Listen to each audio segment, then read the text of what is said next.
Olá, estás a ouvir o Humor à Primeira Vista, o podcast sobre humor da ESCS FM e do jornal Expresso. Eu sou o Gustavo Carvalho. Neste episódio vamos até à América. Pela primeira vez entrevistei um comediante brasileiro, é o Afonso Padilha. Tem um solo na Netflix, Alma de Pobre, lançado em 2020, e os outros 5 espetáculos a solo estão disponíveis no canal do YouTube. O último é sobre a pandemia, chama-se Desessencial, estreou em janeiro e já tem quase 2 milhões de visualizações. O Afonso explicou-nos como é que mantém o canal sempre ativo e consegue, ao mesmo tempo, construir espetáculos a solo todos os anos. Além disso, o Afonso falou dos planos que tem para a carreira que pode vir a passar por Portugal. Desconstruímos também 2 beats de stand-up do Afonso, passo a passo. Falámos de como funciona o stand-up comedy no Brasil e também de Bill Burr, o comediante que o Afonso escolheu para abordarmos.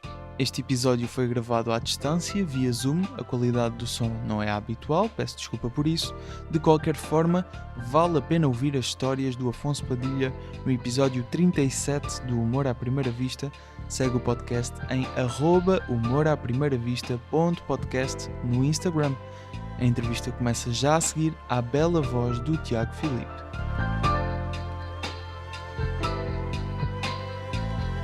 Humor à primeira vista.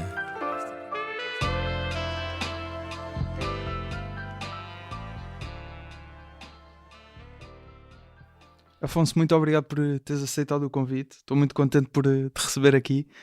Primeiro convidado de comediante brasileiro.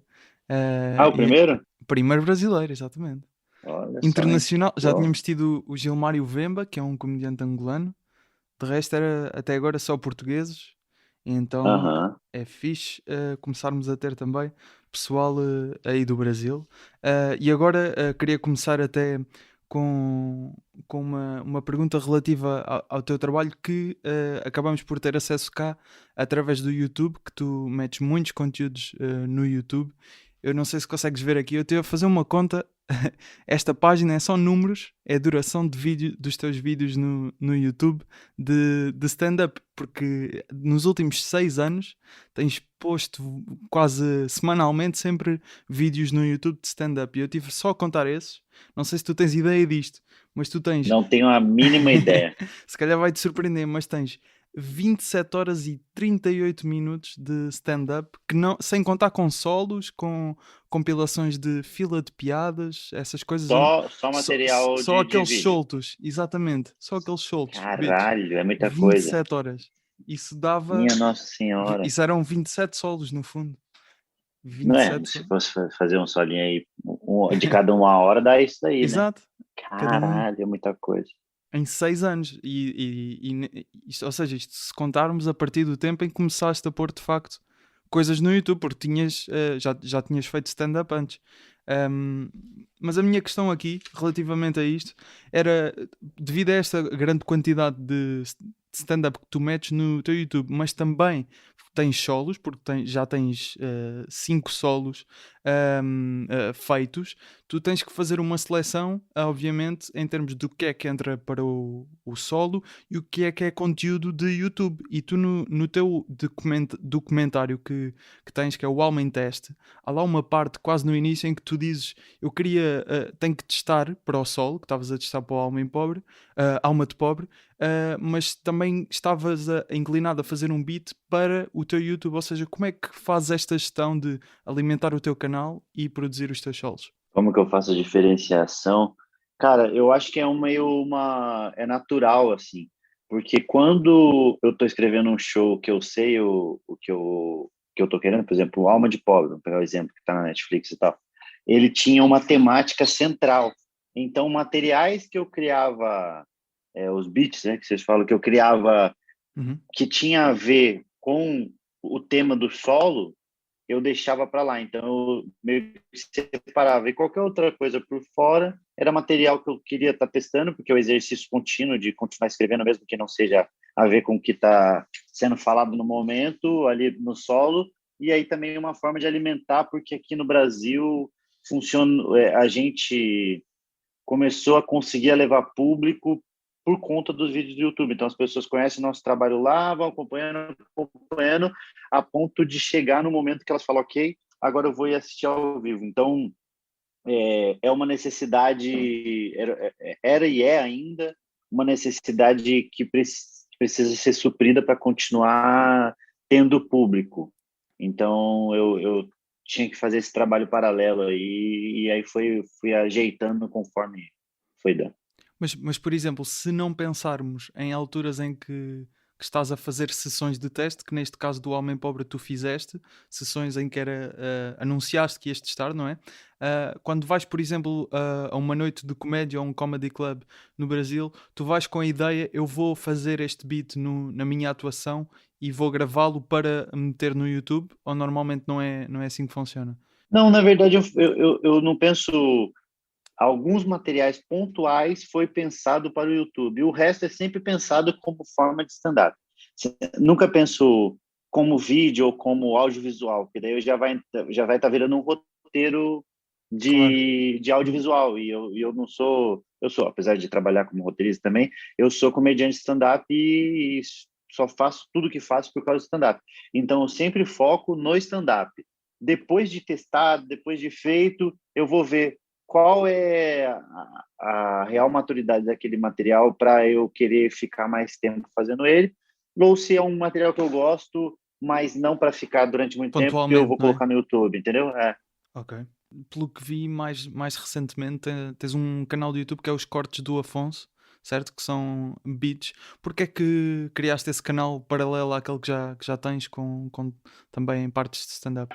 Agora a gente chegou aqui no Brasil, um momento dos podcasts de entrevista, Joe Rogan. Aqui está Uhum, muito, muito bombado, assim, todo mundo que está fazendo.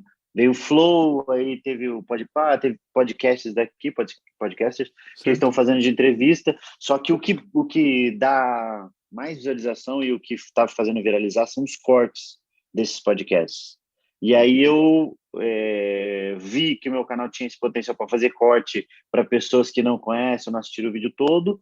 Então é uma forma de também divulgar, continuar divulgando o meu trabalho. É sempre divulgação, é sempre uma vitrine para que as pessoas vão assistir ao vivo. Não é nada, tudo pensado para que as pessoas vá ao teatro, ao bar, para ver o stand-up como a gente gosta, como a gente quer que as pessoas vejam. Ok. Tu estavas a dizer que aí no Brasil uma das formas, e vemos isso também por outros comediantes, como por exemplo tu falas muitas vezes do Tiago Ventura, que é teu amigo, também dos quatro amigos, Sim, sim, sim. que apostaram muito em stand-up no YouTube, a divulgar o vosso trabalho. Cá, por exemplo, em Portugal, não sei se tens algum tipo de noção disto, mas os comediantes também apostam muito no YouTube, mas criam conteúdos pensados para o YouTube. Ou seja, nós não temos propriamente um stand-up comedian que meta regularmente partes do seu stand-up no seu canal do YouTube. É, por exemplo, vou criar uma série para o canal do YouTube. Ou seja, o que me leva a crer que aí no Brasil, por obviamente a dimensão e pelo que vou vendo, há muitos comedy clubs, vocês conseguem atuar com muito mais regularidade. Aqui em Portugal temos muito pouco, nem temos um comedy club assim. Portanto, eu queria perceber só mais ou menos como é que funciona aí o meio dos comedy clubs.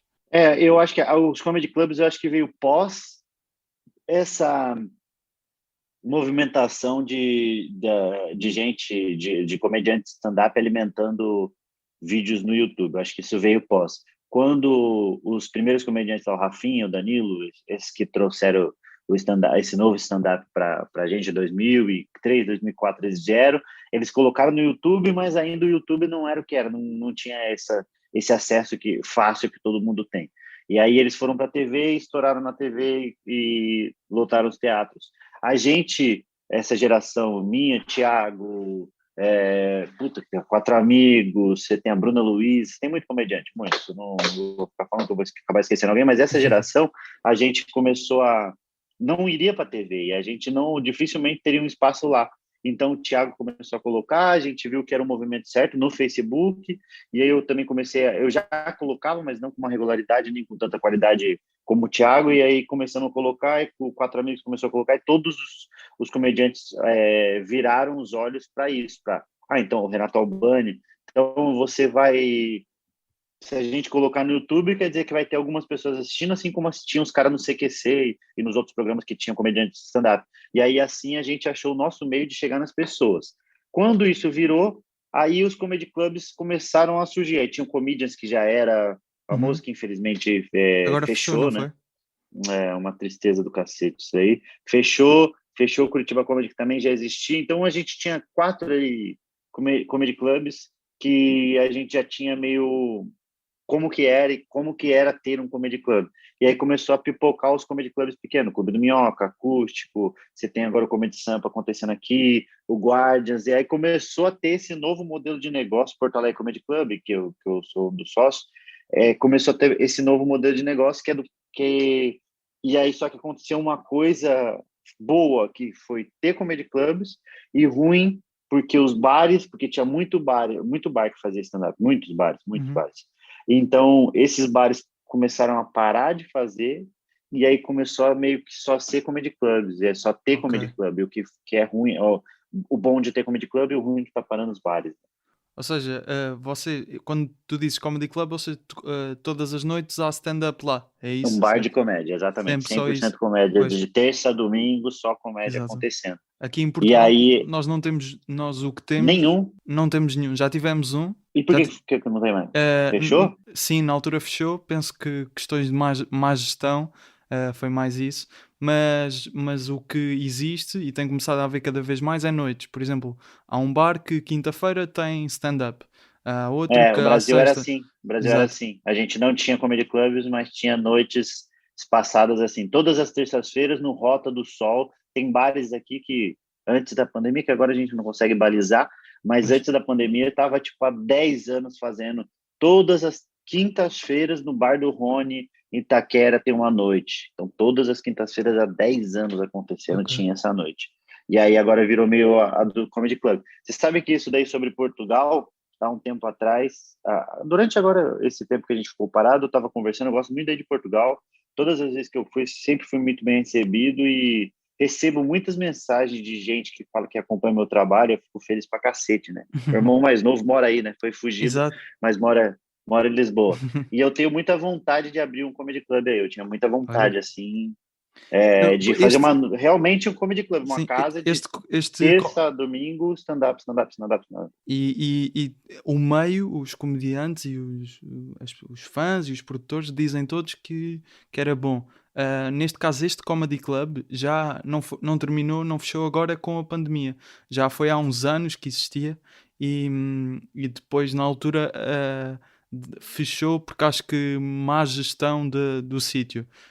Mas depois, cada vez mais, por exemplo, há 2 anos, em 2018, foi quando cá em Portugal muitos comediantes começaram a ter solos e a esgotar Ah, muitos.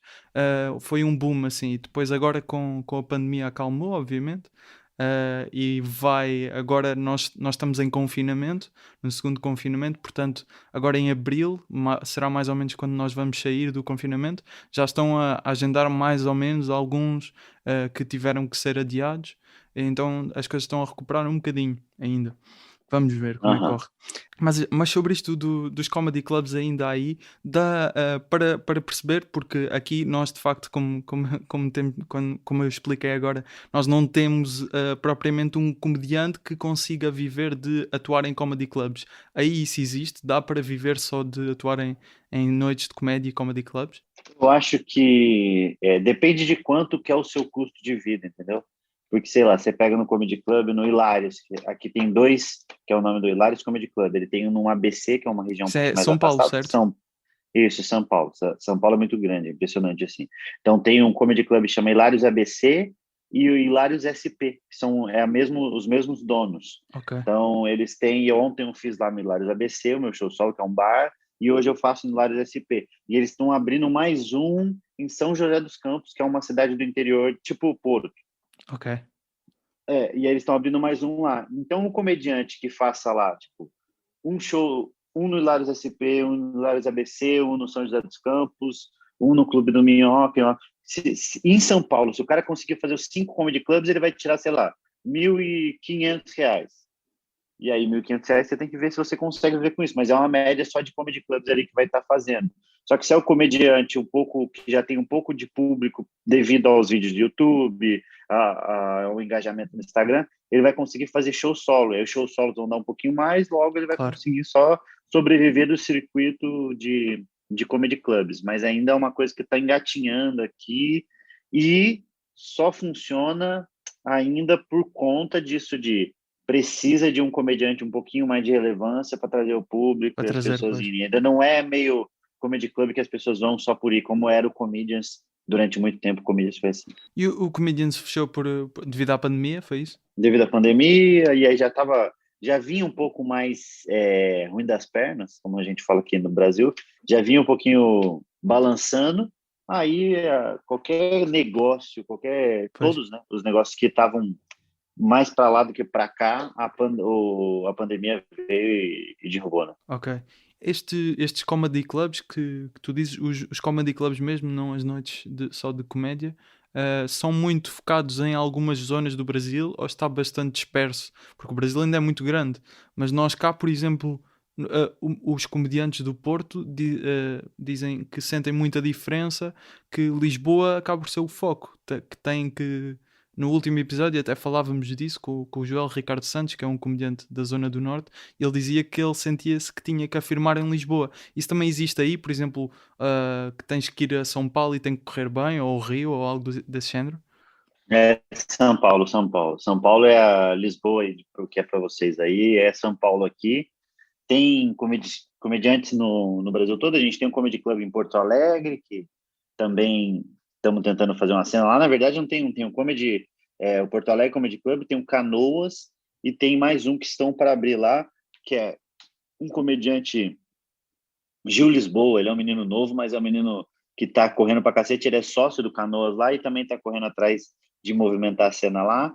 Aí a gente, em Santa Catarina, tem o Florianópolis, que é subindo, né? Sul. Então Rio Grande Ok. do Sul tem dois e tá para abrir mais um. Santa Catarina você tem o Florianópolis Comedy Club, mas que depende muito dos comediantes de fora de ir até lá fazer o show. Está abrindo mais um outro Comedy Club, que é o lá em Blumenau. Aí Curitiba, a gente tinha o Curitiba Comedy Club, tivemos a baixa, só que fica nesse de vai ter outro, não vai ter outro, tá meio nessa negociação. São Paulo tem uma grande quantidade, aí você tem em Goiânia, que Goiânia é bem lá para cima, no centro-oeste, acho que é. Goiânia, lá, Goiás tem um, que é o Guardians, e também está em fase de abrir um lá em Brasília, etc. Então, mas a maioria está tudo em São Paulo. Ok. E eu acho que a grande coisa de ter um comedy club é você ter mão de obra, né? Você ter gente para trabalhar. Por exemplo, como eu estava falando de abrir, vamos abrir um comedy club em Portugal, comediante brasileiro. Junta eu, o Thiago e a Bruna Luiz. Fala, agora nós vamos abrir um comedy club em Porto, lá em Porto não, lá em Lisboa, lá em Portugal. E aí a nossa preocupação é o quanto a gente vai precisar mandar de comediantes brasileiros para fazer movimentar e o quanto só os comediantes que estão aí conseguiriam fazer as noites sobreviver, Claro. entendeu? Nem que se fosse de quinta a domingo. E depois, em termos de atuar, pelo que vejo, quando fazes uma tour, quando tens um solo, já consegues ir a muitos sítios que não estão baseados em ter noites de comédia, ou seja, consegues ir atuar a sítios que não estão habituados a ver stand-up. Diríamos assim, que só quando vai lá o solo, certo? É o que acontece um bocado aqui com zonas do país mais do interior que não têm noites de comédia. Isso também acontece muito aí, então. Muito, muito, muito. Pois. Acontece muito. Então, a gente tem nos grandes centros aí, alguns grandes centros do Brasil têm um comedy clubs, mas a gente vai muito para teatros, Pois. pequenos teatros, grandes teatros. A gente teve durante aí 2018, finalzinho de 2019, foi o melhor ano de todos, assim, para a gente, de ir fazer teatros muito grandes e também teatros pequenos. E agora a gente vai ter essa movimentação de estar voltando para teatros um pouquinho menores e fazendo interior, assim. A gente vai, fica quinta, sexta, sábado, domingo. Então faz Campinas, daí viaja 2 horas de carro e faz uma cidade do lado, mais 2 horas de carro faz outra cidade, 2 horas de carro outra cidade. Então faz um final de semana de shows. A gente consegue preencher uma agenda toda aí de shows, pegando todos os finais de semana e viajando só cidades diferentes uma da outra aqui no Brasil. Isso é muito interessante pra gente. que o YouTube proporciona que as pessoas conheçam, né? E por falar no YouTube, no teu último solo, o Desessencial, que lançaste no YouTube, também já tem quase 2 milhões, está a caminhar para isso no teu canal de YouTube. Podem encontrar lá até mais solos anteriores do Afonso. Tem lá, acho que são 4 neste momento que estão lá. Todos menos o Alma de Pobre, não é? São todos menos o Alma de Pobre que está na Netflix. O Alma de Pobre, ele é da Netflix. Exatamente. E neste caso, tu também tens lá esse documentário que eu já referi, o Alma em Teste, em que dá para perceber exatamente algum tipo de piadas que vais testando e que acaba por não entrar. E um bocado à semelhança daquilo que se calhar fazes quando estás a testar e percebes, ok, isto funciona melhor só um trecho assim para o YouTube do que propriamente para o solo. Mas quando estás a pensar imagina no Alma de Pobre que tens este conteúdo, ok, sobre a pobreza, sobre como cresceste, sobre algumas situações com a tua mãe, tu pensas, por exemplo, eu lembro-me de um que gostei bastante que está no documentário, que é uma personificação que tu estavas a fazer com os cães, que é os cães parece que houve um cão que adotou outro e depois houve um cão que abandonou a tua mãe e tu jogavas isso muito interessante. E eu depois no Alma de Pobre, ou seja, eu vi o Alma de Pobre, depois vi o documentário, depois voltei a ver o Alma de Pobre e percebi que, mas este não entrou. E não tá lá. Não está lá. E eu achei, então qual é que foi o critério, por exemplo, isto é um exemplo muito específico, mas para cortar essa parte? Acaba por ser difícil, não é? Eu acho que não, porque quando por exemplo, eu comecei a fazer um material, eu estava fazendo já o Alma de Pobre, então regularmente esse material fazia parte do Alma de Pobre em alguns momentos, só que como quando a gente está fazendo show solo, a gente faz 1h30. Você chegou a ver o Tambourine do Sim. A do versão... Chris Rock, né? Ele colocou 50, assim, 1 hora, e depois Pois. ele coloca uma versão estendida. Então é Exato. meio isso. Então, quando eu fazia o Alma de Pobre, tinha esse conteúdo. Só que aí eu comecei a criar... Tem 2 conteúdos que eu gosto muito, aliás, que é o do gato e o do cachorro. São materiais falando sobre os bichos. Então, quando eu comecei a fazer o do cachorro, eu vi que tinha muito a ver aquilo dali. Então, esse material, ele tá lá naquele vídeo do cachorro. Aí eu falo, pô, eu podia puxar para cá e não vai fazer falta no show. E se a pessoa acompanha meu trabalho, vê o show solo e vê o vídeo do cachorro, eles vão ver que o conteúdo tem a ver. Então, até os vídeos que estavam sendo postados, eles tinham um pouquinho da linha ou do fio do que era puxado por esse show do Alma de Pobre. Então, durante esse ano de 2019, dos vídeos que eu postei. E vocês falam também disso um bocadinho no documentário, e tu dizes que aprendeste a não te apegar às tuas piadas, até falas do tempo em que escrevias para a Porta dos Fundos, em que vias muitas coisas tuas que não seguiam, e tu não, ganhaste uma facilidade a não te apegar ao texto.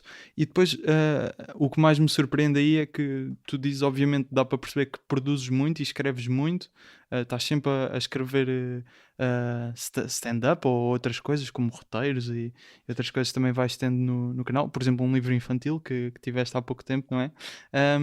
E acabas por muitas vezes escrever textos que depois nem chegas a levar a palco, que depois escreves alguma coisa e nem chegas a testar, cortas logo ali, ou isso não acontece? Muita coisa. Muita coisa do que é vista, na verdade, as pessoas veem 1/3 do que eu escrevo, assim. Eu escrevo muito mais do que eu levo para o palco, do que eu chego a testar. Eu escrevo, sei lá, vamos dizer, eu escrevo 10 piadas, testo 7 e fica 4. Ok. Então, tem isso. Se fosse fazer uma redução assim, seria isso. Pois. Mas eu escrevo até mais. Escrevo 15 piadas para testar 7, para ficar 4. E se nós pensarmos naquilo que eu estava a dizer, nas 27 horas que tu já tens, ou seja, isso são dentro ali das 4 que usas. Do que já foi postado, né? É isso dentro das 4 que às usa, 15, exatamente. é isto vezes 15, se formos a ver.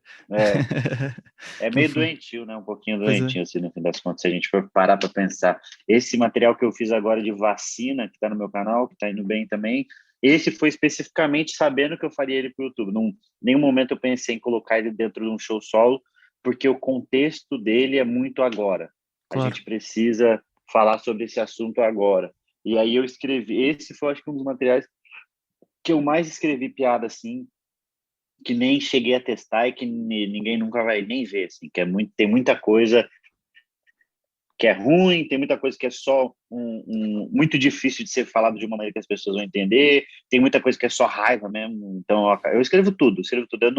Eu não filtro o que eu estou escrevendo. Eu filtro o que eu vou testar e que vai ficar no conteúdo final. Mas quando eu escrevo, só escrevo, só não fico me policiando, não. Estavas a dizer que esse conteúdo foi para o YouTube e alguns nem chegaste a testar muito, não é? De algumas dessas piadas. Isso normalmente quando vais, por exemplo, atuar a um comedy club ou uma noite ou mesmo um teatro, tu levas sempre equipamento para te filmares para eventualmente depois, se for caso disso, colocas no YouTube? Não, não, não. Eu levo. É muito pontual. A gente gasta, né? Também, né? Pois, Pagando, porque a claro. gente não tem uma pessoa, a gente paga uma pessoa que vai filmar e vai editar. Então, como a gente está fazendo com um público reduzido, acaba que a matemática não chega a bater. E eu acho que também tem um pouco do feeling de quando eu começo a testar, que nem esse material da vacina, eu fiz ele em, sei lá, até a gravação final, eu fiz ele 20 vezes. Então, 20 vezes o todo, né? Começou com 8 minutos, terminou com quase 30. Mas eu fui testando trecho, testava, porque calhou da gente estar num final de semana de volta do Quatro Amigos em janeiro. Então, eu fiz uma sessão na quinta-feira, duas na sexta, três no sábado, três no domingo, duas na segunda, duas na terça, duas na quarta, uma na quinta, duas na sexta e duas no sábado.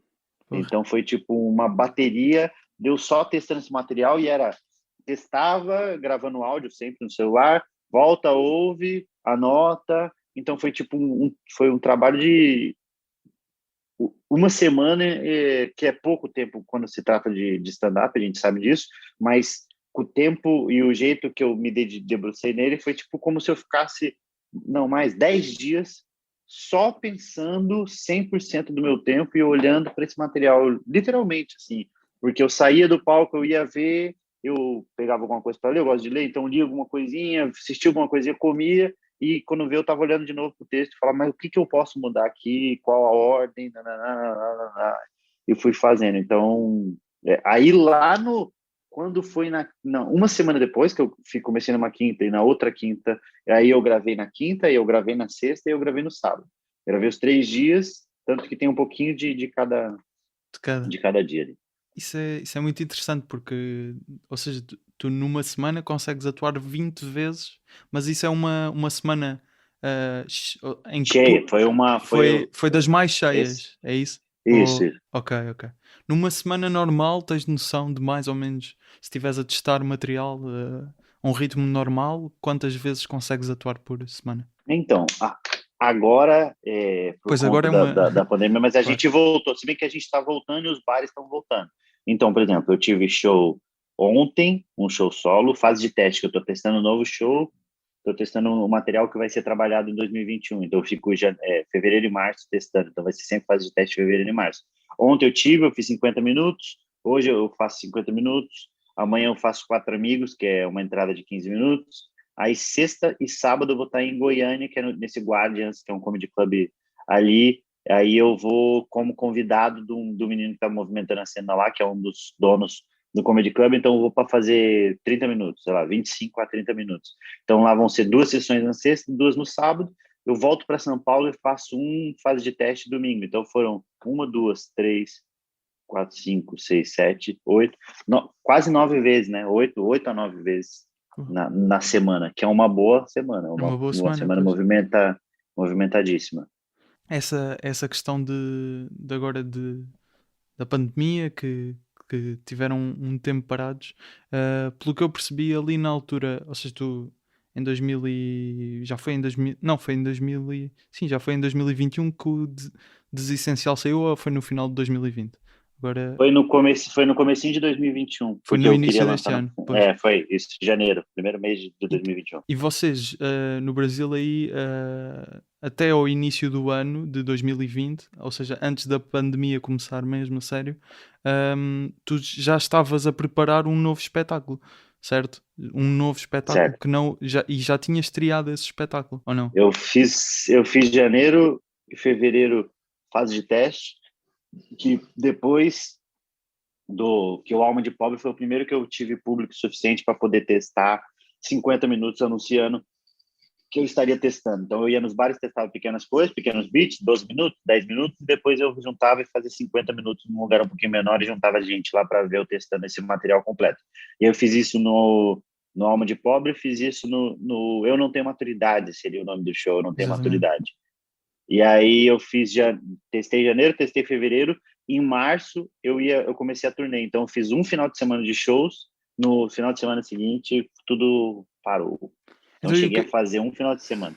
o que é que aconteceu ao material desse solo? Então, um pouquinho dele eu fiz, tá no Desessencial, a coisa do trabalho, de gostar do que eu faço, etc. Ok. Algumas piadas ali, um beatzinho da minha mãe, então tinha, sei lá, 10 minutos tá ali, 10 minutos do que seria Eu Não Tenho Maturidade tá ali naquele show.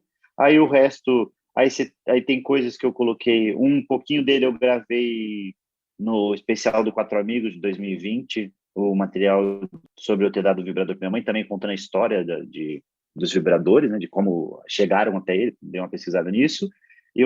Aí tem um material, aí tem dois materiais, que é um de feminismo que eu estou tentando trabalhar, que é difícil pra cacete falar desse assunto, sem ser panfletário, também ser, sem ofendendo sempre, né? Porque a gente é comediante, então a gente sempre vai acabar ofendendo alguém, mas se fazendo entender. Então tem esse material que eu trouxe para esse show de agora, e tem mais um outro material que também está fechando esse show de agora. Então ficou 15 minutos dele. 15 minutos do que eu não tenho maturidade é o que eu trouxe para fazer agora Ok. nesse que eu E, estou testando agora. exato. E entretanto, o que tens estado a fazer já desde que começou a abrir um bocadinho, como já disseste, até tu acho 9 vezes recentemente, não foi? Numa semana. Ahm, isso já é a preparar um espetáculo para este ano, para o final deste ano. Já é o Exatamente. de 2021, já é o show que eu espero que, eu vou ficar agora mais fevereiro e março, e eu espero que a partir de abril eu já consiga fazer esse show. Aí eu ainda não sei o nome e tal, mas eu também tô meio, ainda tá só bastante material solto, ele tem bastante piada. Ontem eu fiz 50 minutos, e aí ainda deixei de material de fora, mas como eu levo bastante comediantes para abrir o show e para eles trabalharem também, eu acabo sempre fazendo cinquentinha para não ficar tão cansativo, e eu testo ali o que eu preciso testar. Ele tá com bastante piada engraçada, assim, tá com bastante momento de risada alta e ritmo de piada, piada, piada, piada, mas ainda eu tô meio perdido no que eu quero dizer, tipo, na temática central do show, Ainda ainda não há não, um conceito, é isso? não, ainda não, ainda tô meio confuso, porque eu não sei se eu estou dividindo muito a atenção. Eu estou fazendo ele, estou escrevendo uma outra, estou escrevendo um livro, e que até, aliás, é inspirado num livro de um escritor aí de Portugal, que é o Afonso Cruz. Ah, ok. O Afonso Cruz, sim. É, Qual ele. é Esse daqui, inspirado no. Ah, estás a ler o Flores. Ok. no, não, esse daqui eu ganhei de uma mulher que viu que eu postei, Ah, de ok. uma fã que foi no show, mas o livro é Compramos um Poeta. Ah, ok, não conheço. Bom, Sei não, quem é o não Afonso conheço. Cruz. Já li Deixa eu um, pegar aqui. um Ó. livro Não, dele que eu. vamos comprar um poeta. Ok, não conheço esse livro. Já li um Não, dele que é muito o legal. Jesus Cristo bebia cerveja, que é muito bom. Ah, que Ahm, engraçado. Bom, ótimo nome, hein? Exato, o livro é muito bom. Mas não li mais nenhum Enfim, dele. Mas e aí também. eu tô escrevendo um livro meio inspirado. Não, ele meio que. Sabe quando a mesma coisa acontece quando você está fazendo stand-up? Quando você está assistindo um stand-up e o cara fala alguma coisa, você fala: caralho, eu tinha uma ideia que não é o mesmo setup dele, nem o mesmo punch dele, mas que essa ideia me fez abrir para outro caminho. Que é Claro. exatamente quando eu li o livro, me fez isso, e eu estou tentando escrever, porque eu nunca escrevi um livro, um romance que fosse algo mais longo, e é difícil pra caralho. Então, eu estou me debruçando bastante nisso, e talvez essa divisão de atenção para o livro esteja me atrasando para a criação no stand-up, assim, Ok. porque realmente é algo difícil para caralho, e o stand-up é meio um relacionamento abusivo, quando você vai fazer o stand-up, você precisa 100% de atenção. Ela quer a comédia, quer que você fique só para ela, não pode, tipo, fazer outras coisas. Mas só uma questão ainda sobre esse livro. Vai ser dentro de um estilo de um romance? Vai ser mais. Vai, Ok, vai ser um estilo de um romance. Vende-se um humorista, o nome. ok, É, que é uma mulher, que na verdade o personagem principal é uma mulher que não é comediante, mas é meio que um mundo pós-pandemia, mas ninguém sabe dizer exatamente qual é a época que se passa isso, só que pegando um pouquinho do gancho no meu especial do Desessencial, que porque como a gente conseguiu enxergou, né, durante essa pandemia que teve o trabalhador do serviço essencial, do não essencial, e quem trabalha com arte e comunicação foi meio escanteado. Isso eu digo a grande maioria, porque quem tem público, etc, vai fazer live, vai lotar, claro.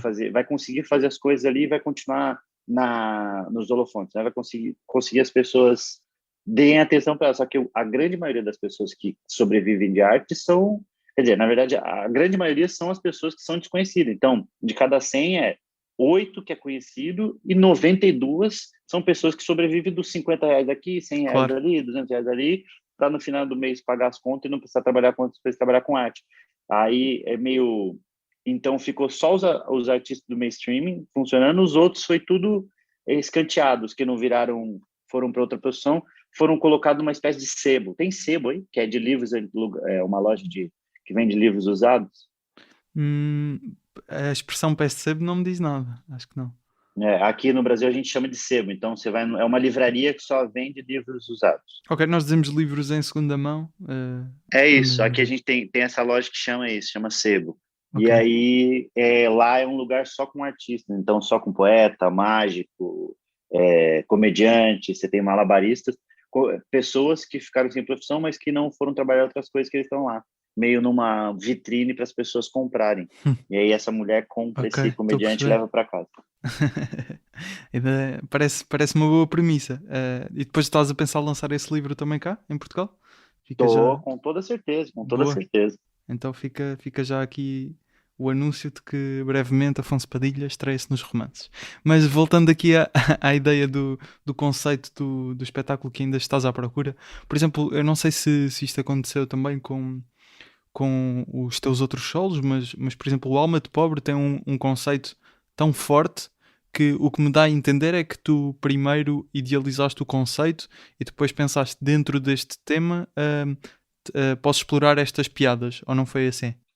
Ele foi sim. Mas, mas neste caso, no que Eu estás criei a pensar bastante agora, coisa. não está a ser assim, pois não? Não, não. Esse que eu estou pensando agora não está sendo assim. Eu tinha um pouquinho um fio de uma meada no Eu Não Tenho Maturidade, que é literalmente sobre isso, sobre aí eu estar com 32 anos, mas eu não ter maturidade para entender algumas coisas que, teoricamente, eu já teria que estar entendendo, ou já teria que ser, por já ser uma pessoa adulta.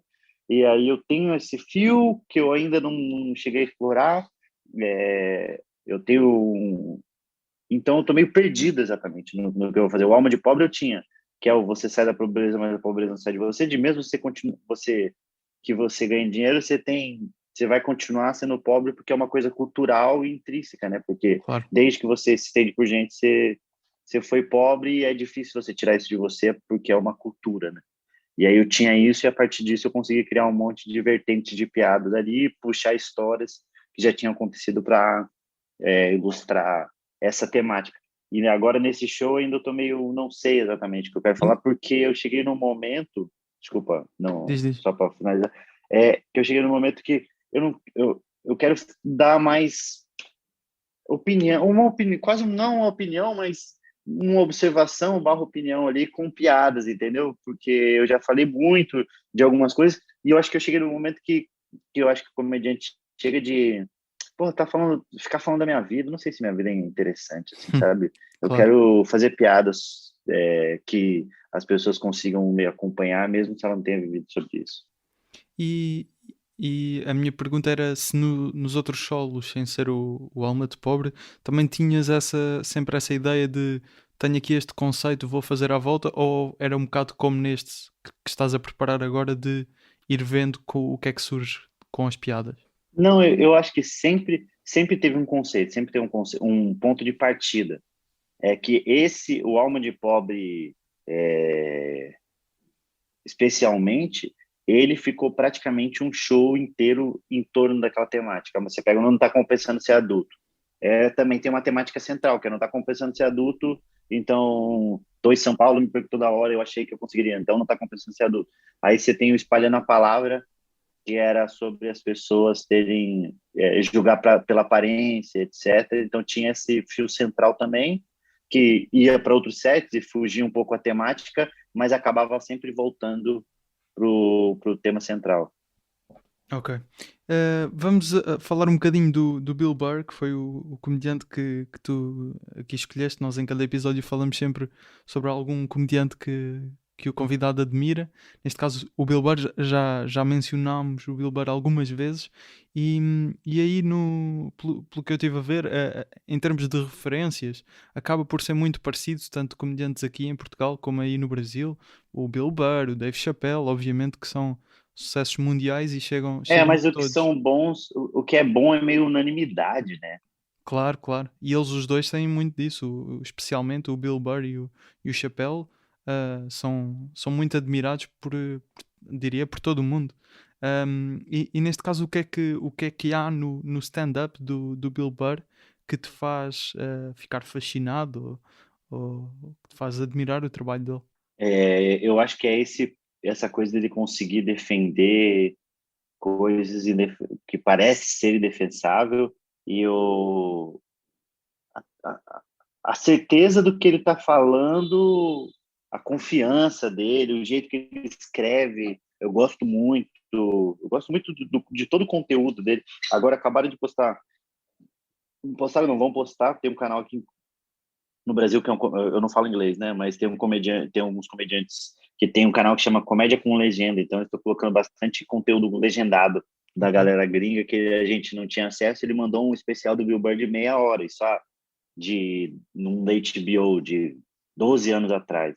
E ele já era muito bom, assim, da 12 anos atrás, falando umas coisas absurdas, mas engraçadas demais, e às vezes não tão engraçadas, mas a coragem dele continuar falando e dele continuar defendendo faz com que seja meio um exemplo, assim, pra gente que é comediante, pra mim, principalmente. Aí eu vi a série dele, do F for Family lá, que é boa pra Uhum. cacete. Na Netflix. Também, eu acho que ele, quando eu vi aquele especial dele aqui, o Preto e Branco, como é que é o nome dele, cara, na Netflix, 2000, Never Walk Out? Não.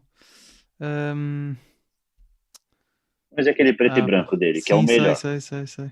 Não estou a ver o Quando eu nome. vi esse daí, eu não tinha, eu já tinha assistido algumas coisas, ainda não tínhamos tanto acesso ao stand-up comedy como a gente teve nos últimos anos, porque a Netflix começou a colocar muito conteúdo, mas quando eu vi o dele, eu fiz, caralho, ele é muito bom, assim, Uhum. fazendo o que ele faz, defendendo os pontos que ele defende, a narrativa dele é muito boa também, dele colocar outros pontos de vista dentro da mesma história, até aquele, eu ia escolher, quando você falou para escolher o beat, eu escolhi aquele do helicóptero, ele Uhum. fala do cara que estava com a Sim. doença terminal e tentou se matar.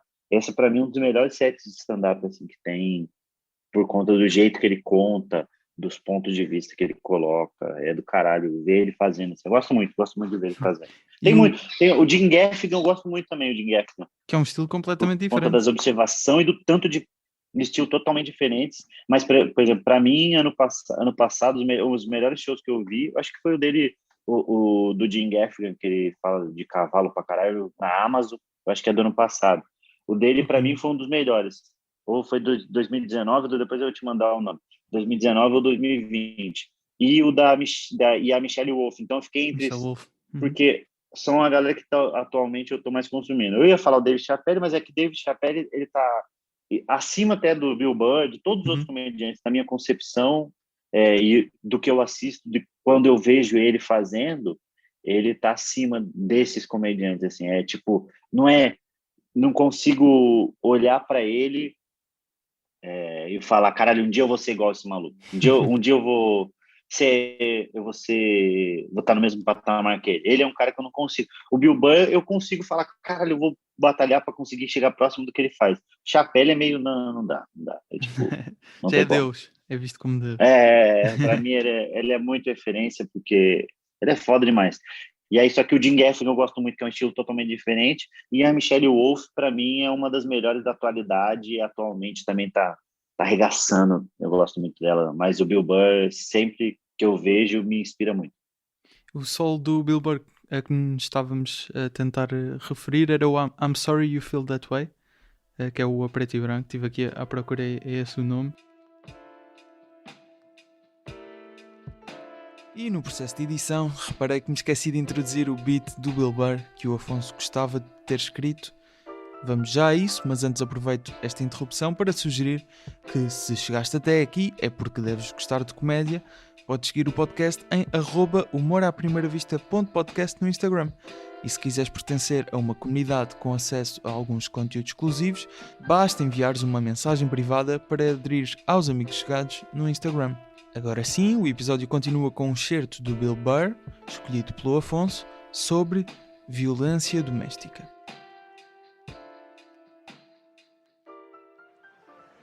No, we have these huge battles. You know what the maddest she ever got at me was? One time she was watching this show, it was like a poor excuse for The View, and they started talking about domestic violence, right? For the 9 millionth time this year, they're talking about domestic violence, just in case, you didn't get the memo, Evidently, just some people didn't get it. It's not okay to slam your wife's head into the cupboard drawers because she didn't dry the can opener off properly, It's gonna fucking rust, right? How do you not know not to do that shit? Do they really have to keep talking about it? It's like wife beaters watching. Oh, fuck! Now I get it. Upset daisy, sweetheart. Here we go. There you go. Oh. So at the end of the hour, they come to the logical conclusion. They're like, there is no reason to hit a woman. There is no reason to hit a woman. And I was just like, really? I could give you like 17 right off the top of my head. You could wake me from a drunken stupor, I could still give you like 9. Dude, there's plenty of reasons to hit a woman. You just don't do it. But to sit there and suggest that there's no reason. Dude, the level of ego behind that statement. What are you, levitating above the rest of us? You're never annoying? Women, how many times have you thought about slapping your fucking guy in the head this week? There you go. Every day. You didn't do it, right? Oh, dude, it drives me nuts. There's no reason. There's no reason. Really? No reason? How about this? You marry a girl, you fall in love, you buy her a house. You go to work every day, paying off the house. You come home one day, she's banging the next door neighbor, hands you divorce papers. You got to move out, sleep on a futon, and still pay for that house that she's going to stay in. No reason. Queria aproveitar também que agora nós em Portugal, acho que é setembro, vamos ter cá o Daniel Sloss. Sabes quem é o Daniel Sloss? Muito bom. Vai ser, vamos ter, nós já tínhamos tido, lembrei-me porque estavas a falar do Jim Gaffigan. Nós o ano passado não. Há 2 anos, acho eu, tivemos o Jim Gaffigan, já tivemos Jimmy Carr, já tivemos o Louis C.K., exatamente, que foi assim. Sabe que quem levou, quando a gente foi com 4 amigos, foi a mesma agência que levou ele. H2N, exatamente. H2N do Hugo. Exatamente, do Hugo Nóbrega, que levou exatamente esses agora a Portugal. Aí no Brasil também costumam ir comediantes internacionais também, ou ainda não? Não, você sabe que ia ter o Jim Gaffigan aqui. Ia ter o Jim Gaffigan aqui no Brasil, porque ele estava naquela tour mundial que ele fazia em vários lugares, e aí ele vai montar um show falando dos lugares que ele passou, das viagens dele. Aí veio a pandemia, era para ter em março, também caiu por conta da pandemia, e agora a gente não sabe quanto tempo vai. Só que aqui no Brasil, eu acho que é muito específico assim, a comédia stand-up gringa, porque o brasileiro ele gosta de ver muito stand-up brasileiro, ele não é tipo cultural ver o stand-up gringo, tanto que é raro quando a gente troca ideia com pessoas que gostam de comédia, mas que conhece o Dave Chappelle, qualquer um deles, Chris Rock, Kevin Hart, etc. Conhece mais pelos filmes do que pelo stand-up. Ok. E ainda relativamente, já falaste de alguns nomes que te influenciam, também tens algum tipo de influência de alguma comédia portuguesa? Ou alguma coisa? Ricardo Araújo Pereira, mas muito, assim, muito. Foi um cara que eu lembro que quando eu conheci ele, eu fiquei... Já conheceste? Como é que conheceste o Ricardo?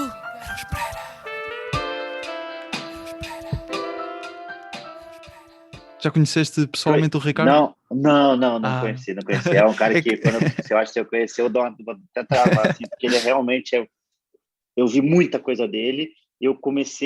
Quando eu comecei a escrever, a procurar coisas para escrever, foi por causa do Luiz Fernando Veríssimo, etc.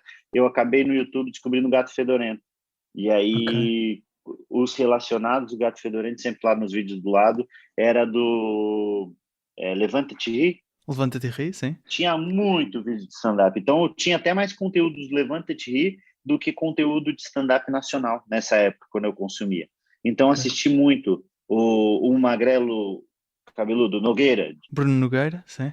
Bruno Nogueira, bom pra caralho. Vi Ah, ele, mas aí vi todos o do Ricardo Araújo Pereira, sei de cor, um monte de piada dele. Se eu quiser, eu consigo fazer um ok. show só com as piadas dele. Li os livros dele, bom demais. Comecei a escutar o podcast. Eu comecei a consumir muito ele, tudo o Gato Fedorento eu assisti inteirinho, né? Que é uma Ok. baita referência também para mim, que escrevo cenas soltas assim. Apesar de Pois. ser um estilo mais nonsense, é muito legal. Tu falaste do Veríssimo, que é a referência que costumas dar muitas vezes, como quem te fez perceber que a comédia era aquilo que querias fazer, não é? Que depois as crónicas acabam por se ligar aqui ao estilo do Ricardo, não é? Que escreve muitas crónicas. Ele escreve, aliás, para a Folha de São Paulo, aí, no Brasil, não é? E tem alguns livros que já publicou aí também. Curioso, estavas a dizer que se o conhecesses, não sabes como é que ias reagir. Eu faço sempre a todos os convidados, pergunto, sem ser ao Ricardo, que ele já veio aqui ao podcast também, mas a todos os outros, perguntei sempre como é que conheceram o Ricardo Araújo Pereira, porque é um ídolo como quase para Para toda a vocês gente. aí, né? Então o momento de conhecer o Ricardo Araújo Pereira acabou por ser muito engraçado para várias pessoas. Já conheceste alguém assim no mundo da comédia, que na altura ficaste aquilo que os ingleses dizem que é starstruck, assim meio atarantado, sem saber o que dizer? Eu lembro quando a gente começou a fazer stand-up, o Rafinha e o Danilo, eles eram muito assim, e o Diogo Portugal também, o Diogo Portugal. Então foram pessoas que quando eu conheci eu fiquei meio travado, o Danilo e o Rafinha. O Rafinha até hoje eu tenho um pouquinho, sabia? Eu fico meio assim, porque ele é meio um cara meio distante, mas ao mesmo tempo é um cara que foi muito referência para mim. Ele é o melhor comediante que a gente já teve aqui no Que Brasil agora de está nos stand-up, Estados Unidos, assim. agora não está? Estava nos Estados Unidos, na verdade voltou para o Agora voltou? Brasil Ok, durante essa pandemia, está por aqui, testando piada também. Amanhã eu até gravo podcast com ele. Eu já ok. gravei algumas vezes com ele, mas ainda assim, ainda eu fico, caralho, olha só, porque ele é muito bom e a gente se espelhou muito do jeito dele fazer e tal, então assusta. Mas eu acho que foram eles só, e tem um filósofo aqui do Brasil que eu gosto muito, na verdade tem dois, três, tem uns 5 filósofos que eu gosto muito, mas tem um deles que é o Mário Sérgio Cortella, não sei se vocês conhecem aí, ele é Acho que não. um filósofo pop, que ele é pop porque ele é popular pra Ok, caramba aqui no certo. Brasil. Ele é um professor Mário Sérgio Cortella, que ele é muito inteligente, assim, absurdo, assim, é uma das pessoas mais inteligentes que eu conheço. E aí, quando eu conheci ele, eu fiquei meio, caramba, eu conheci, tipo, não foi nem para ficar trocando ideia, foi só ver ele, a gente cumprimentou, ele tirou uma foto com a gente, ele gosta de comédia também, para nossa surpresa, ele gosta e conhece o nosso Boa. trabalho, então foi meio, nossa, que da hora, e aí foi embora e não vi mais, mas foi bem, bem doido essa sensação. Mas eu acho que é meio que só ele mesmo, só ele e um comediante ou outro que eu acho que travaria, não tenho muito... Quando vieste a Portugal, a última vez, não sei se já vieste mais vezes para atuar, não tenho noção, mas com os quatro amigos vieste, que há 2 anos, talvez? Foi, eu Foi fui, no... eu fui com o show solo em 2018, fui sozinho, Ok. em 2019 eu fui com 4 amigos. Quatro amigos, que foi no Coliseu, não é? Que aquilo estava cheio, ainda me lembro de ver algumas fotos. Estás a pensar, quem sabe agora com este solo que estás a preparar, voltar a Portugal a solo ou há alguma ideia para isso? Na verdade, eu queria muito gravar um especial aí, eu queria gravar, na verdade. Uau, muito Eu fixe. queria, eu queria fazer uma turnê aqui, deixar ele bem redondinho e aí para ir gravar, pegar uma sala um pouco menor e gravar o show aí, porque é um show, eu tento fazer sempre uma coisa mais que não seja tão regional, a gente tem referências, mas mesmo assim mais que as pessoas de qualquer lugar que assistam, mesmo se assistir legendado, consigam entender. E aí foi um lugar que eu fui tão bem recebido e eu gosto muito daí. Acho que é o único lugar fora o Brasil que eu moraria, assim. E aí eu lembro quando eu fui a primeira vez, eu já gostei muito. Quando eu fui com 4 amigos novamente, eu tive essa sensação. E aí eu fiquei falando bastante sobre isso, de, caralho, é um lugar que eu tentaria uma carreira. Tanto que um É? pouquinho antes da pandemia, eu tinha esse planejamento, né?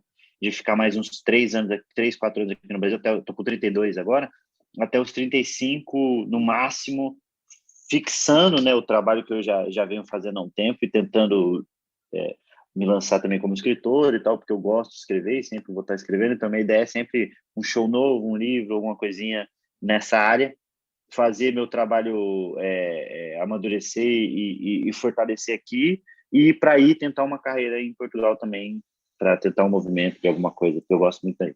Vai ser muito bem recebido, acho que devias. Acho que devias. É, Nós eu, cá eu, gostamos, pelo feedback que vou ter até de alguns ouvintes do podcast, muitos me falam de comediantes brasileiros, como o Murilo, tu, o Tiago. Acho que há cada vez mais mercado e isso é bom. Nós vemos, por exemplo, o teu caso na Netflix, que já participaste nos Comediantes do Mundo, com o Tiago e a Mel, não sei dizer Mel o Maher. Maher. E também tens o teu solo. Por exemplo, a Portugal, nós tivemos o Salvador Martinha, que teve um espetáculo na Netflix. Mas entretanto, Assisti. acho que até já saiu, já não tá disponível. Mas ainda é um passo que acho que já tem alguns comediantes a ir aí. O Hugo Souza sei que também foi atuar O aí, Souza veio, volta e meia. fazer, Aham. fazer alguns espetáculos, mas O acho próprio que Ricardo Araújo, né, já veio. também já veio, exatamente, ao Risadaria, não era? Que era um festival que existia. Lembro-me de ver algumas entrevistas que ele depois dava na altura, assim, nos talk shows daí. E acho que é um- como falamos a mesma língua, obviamente com sotaque, às vezes algumas coisas não se percebem tão bem, mas dá perfeitamente para termos comediantes brasileiros a atuar cá e portugueses a ir lá, e acho que isso é Há um muito bom. intercâmbio bom, né? Exatamente, intercâmbio, era a palavra que me estava a faltar. E já disseste, obviamente, que gostavas eventualmente de vir cá, acho que devias. Estados Unidos, estavas a dizer que não falavas muito bem inglês, mas é algo que gostavas de eventualmente vir a tentar no futuro? Eu acho que sim. Eu acho que eu preciso primeiro amadurecer. Primeiro eu preciso aprender o inglês, né, obviamente, mas é uma coisa que eu sei que com o tempo eu vou aprendendo. Eu até comecei a fazer alguns cursos, algumas coisas, mas eu acho que meu foco está mais em outras coisas agora do que realmente talvez aprender isso. Então, devagarzinho eu vou focando, mas em algum momento eu devo ir, sim. Eu devo ir porque como é o meio que de onde veio, né, o que é a nossa arte. Claro, Então, acaba que eu preciso ir no lugar de onde foi criado o que me movimentou a vida toda. Então, vai acabar que em algum momento eu vou aprender a falar inglês e vou querer conhecer com certeza, vou tentar fazer e ver se se a comédia realmente é universal, se eu consigo fazer em Portugal, consigo fazer aí, etc. Aí não, nos Estados Unidos. mas antes vens para Portugal, não te esqueças. Bem, em Portugal. Na verdade, meu planejamento era o seguinte. O meu planejamento era o seguinte. Eu cheguei a esboçar isso em algum canto. Falei, não, vou fazer isso. Vou ficar no Brasil até fixar bem a minha carreira, a ponto de sempre que eu vier para cá eu consigo fazer um trabalho, consigo encher os teatros.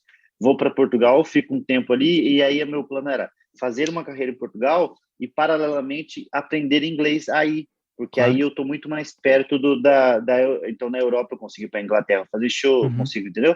Então eu vou para certo? Dublin, vou para aí, então eu ficaria explorando aí no em Portugal, criar carreira também, escrever, postar vídeo, mesmo o movimento que eu tive aqui, eu Claro. faria aí, aprendendo paralelamente inglês e tentando ali ir para a Inglaterra e para esses lugares de língua inglesa e pós ir para os Estados Unidos tentar lá. Então seria Brasil, Portugal, Portugal ficar rodeando Europa, Europa, Estados Unidos. Então era um planejamento que eu tinha em mente, que talvez um Muito, dia eu bote em prática. muito fixe. Já houve alguns comediantes portugueses, ainda há, inclusive. Agora, neste momento, estão cá, mas continuo a tentar em Inglaterra, principalmente. Tivemos o Rui Sinal de Cortes, que teve lá uns tempos, que é talvez o nome mais conhecido que teve lá fora a tentar, e depois dois que são o Vasco Elvas e o André de Freitas. O André, inclusive, ele já veio aqui ao podcast. Ele foi o primeiro português a atuar na Comedy Store em Los Angeles. Caralho, que Conseguiu demais. atuar lá, muito fixe. Tem assim umas histórias muito, muito fixe sobre atuar lá. Um, e também está a tentar, obviamente, lá fora, agora com a pandemia está por cá, mas vai continuar a tentar quando isto voltar à normalidade. E relativamente algo que me fui apercebendo quando vi tanto tu a falares em podcasts, e mesmo por saber que tu partilhaste casa com vários comediantes, com o Tiago Ventura e o Nando Viana, certo? E depois no mesmo prédio o Luca Mendes, e mais outros, agora não sei precisar o nome de todos, mas sei que viviam ali muito, Mais muito comediante. num espírito de cumplicidade. Esse é muito o espírito da comédia brasileira em geral, ou seja, muito entreajuda, ou acaba por ser esse foco que eu aqui de fora não consigo perceber se é uma coisa geral ou só específica do vosso grupo. Eu acho que ela é uma coisa geral, mas os grupos menores existem porque é muito grande o Brasil. Então, quem está em São Paulo, a gente tinha ali os grupos fechados, mas que sempre estava se ajudando. Só que, num geral, existe essa ajuda, assim, eu estou indo fazer o meu show solo em Brasília. Tem 2 comediantes lá que estão começando estão fazendo um trabalho legal. Não só começando, mas fazendo um trabalho, movimentando bares, etc. Ele vai vir falar comigo, ou ele já fez com outro comediante ou não, ou ele consegue ter acesso, eu vou colocar ele para abrir o show. Então, a gente tem essa percepção do quanto é importante colocar mais gente para trabalhar e o quanto é importante que o grupo se fortaleça, que a comédia se fortaleça Claro, mais do que o indivíduo, né? Do que o comediante. A comédia tem que ser maior que o comediante. isso é muito bom, isso é muito bom. E queria agora passar para aquele momento em que tentamos mais ou menos desconstruir, analisar uma parte de stand-up teu, e escolhi aqui um trecho que tu meteste no teu canal de stand-up, dos cortes do Afonso, assim é que é. Cortes do Afonso Padilha, podem procurar e subscrever, que o Afonso tem apostado em pôr lá vários. Neste caso é sobre não compensa ter arma em casa, que tu lançaste acaba por ser um mini solo, no fundo, de... É um especial, são especiais, né? Um especial sobre armas, um especial sobre vacina, que é um pocket, né? Exato, que tu lançaste. Você sabe que eu tenho muita vergonha de me assistir. Ah, é? Se tiveste Nossa senhora. Não, eu tenho vergonha de me assistir com outras pessoas assistindo junto. Sozinho eu assisto porque eu preciso me ouvir, preciso saber onde eu preciso melhorar. Ok. Mas isso é muito importante nos comediantes, depois conseguirem ver ou ouvirem pelo menos a atuação, não é? Para depois perceber. Sim, influencia muito no resultado final, né?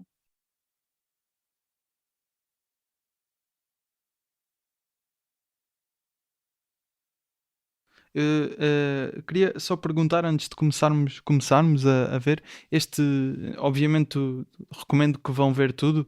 Este é só uma parte, porque não, aquilo acho que ainda tem quase meia hora, não é? Não conseguimos estar aqui a analisar tudo, mas esta parte de não compensa ter arma em casa, tu começas a falar da perspectiva da tua mãe que queria ter uma arma. Isso é baseado na realidade? Esse momento aconteceu ou foi algo completamente criado por ti? Completamente criado, Ok. completamente criado. Não, eu tenho muito uma coisa que eu vi o Louis falando uma vez, né, que a gente mente muito, né? O comediante aumenta muito, cria muito em cima de uma possibilidade do famoso e se, né? Ele tem aquele que até que eu cheguei a conseguir ver porque era legendado, dele falando sobre aquele material que ele fala que ele está na frente do prédio dele, ele mudou para um prédio chique, e aí ele está na frente do prédio dele, e aí um vizinho começa a falar pro porteiro que ele é um cara que não devia estar ali, porque ele tá vestido igual um mendigo e tal. E aí Uhum. o porteiro fala, não, mas depois de tanto coisa, ele consegue... Ao invés de ele falar, não, eu moro aqui, ele fica incentivando o cara a achar que ele não mora, e o porteiro fala pro cara, não, mas é porque ele é morador. Você já viu esse material? Acho que não, por acaso não estou a ver. Não, mas É isso, ele faz só para não é provocar. estranho para mim. Não, É. estou a visualizar, mas não me lembro. particularmente. E aí ele fala isso e ele fala que nada daquilo que dali aconteceu. Só o que aconteceu foi ele estar mal vestido no hall do prédio, lá na parte que toma sol, e aí só que o vizinho veio até ele e, na verdade, foi até gente boa. O vizinho dele foi gente boa e falou, seja bem-vindo ao prédio, não sei o quê. Só que ele ficou imaginando, e se o vizinho fosse cuzão, como eu reagiria na realidade? É exatamente o que a premissa que eu parto é, será que se a minha mãe quisesse uma arma, seria assim? Aí eu vou Ok. escrevendo. Eu acho que, pelo menos no Alma de Pobre e também noutros trechos de stand-up teus, tu falas muito da tua mãe, obviamente que é uma pessoa, como tu já disseste várias vezes, que foste criado por ela e com os teus dois irmãos. É muito fácil para ti quando estás a pensar. ah, Isto ficava aqui agora bem associares no fundo as ideias que tens à tua mãe, quase sempre. Isso é fácil para ti.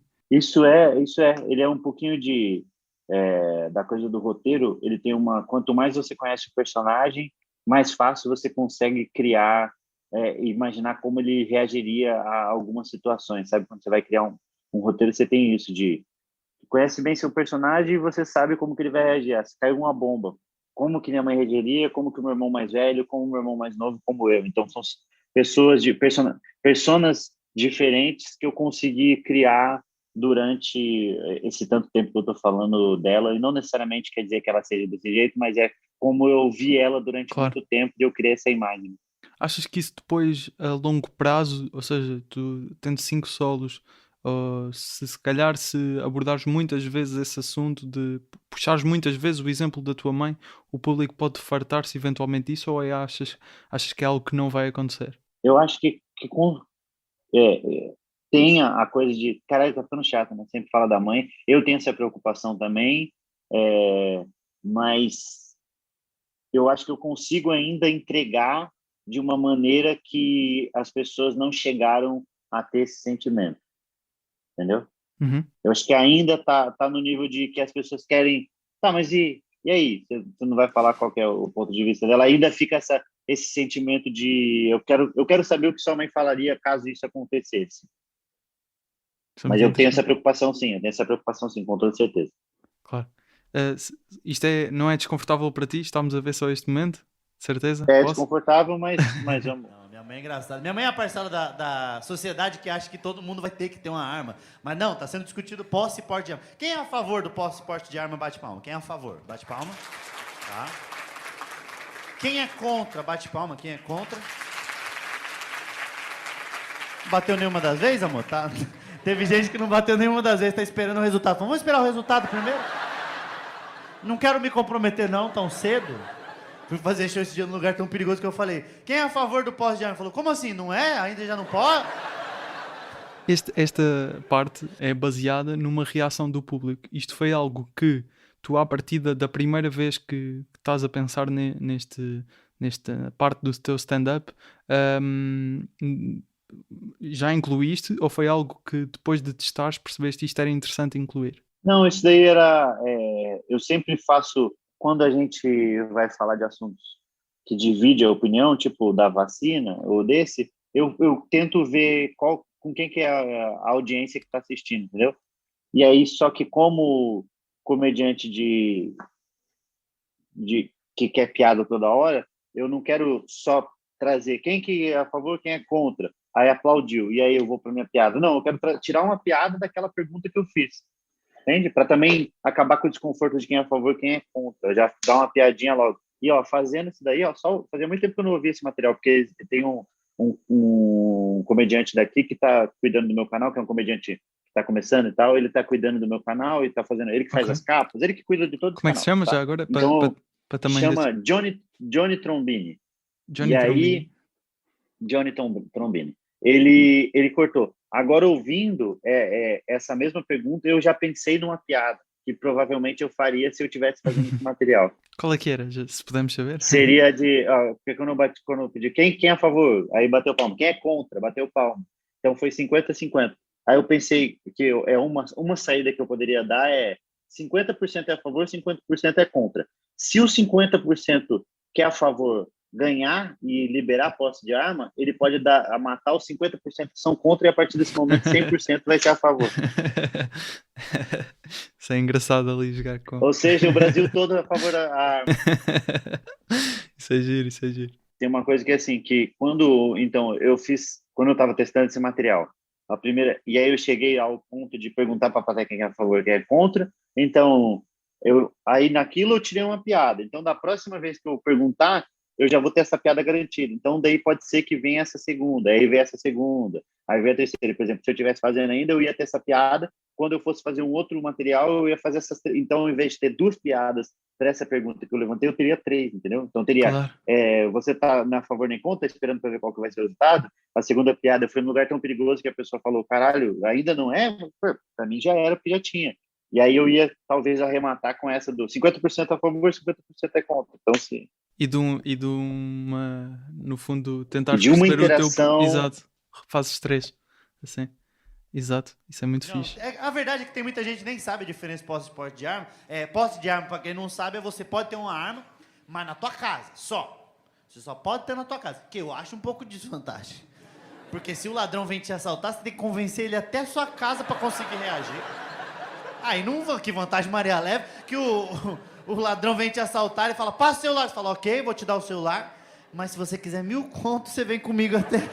Isto aqui é mesmo assim, foste pesquisar para perceber a questão das posse de armas e viste, isto não faz sentido e pensaste na piada, é isso? Exatamente isso, eu pesquiso, assim como eu fiz o da vacina, quando é esses materiais, eu tento achar falha nessas leis, mas sempre de todos os pontos, o posse, a porte, porque qual que é a vantagem, qual que é a desvantagem, eu vou tentando criar em cima desses setups que é dado com a pesquisa e a informação, né? Sua casa tá ruim, se ele fala, pensando bem, nem vou te assaltar, tá o teu celular de novo. Você tem que convencer o bandido da tua casa, você tem que deixar uma trilha de coisa. Ó, o celular, ó, o relógio.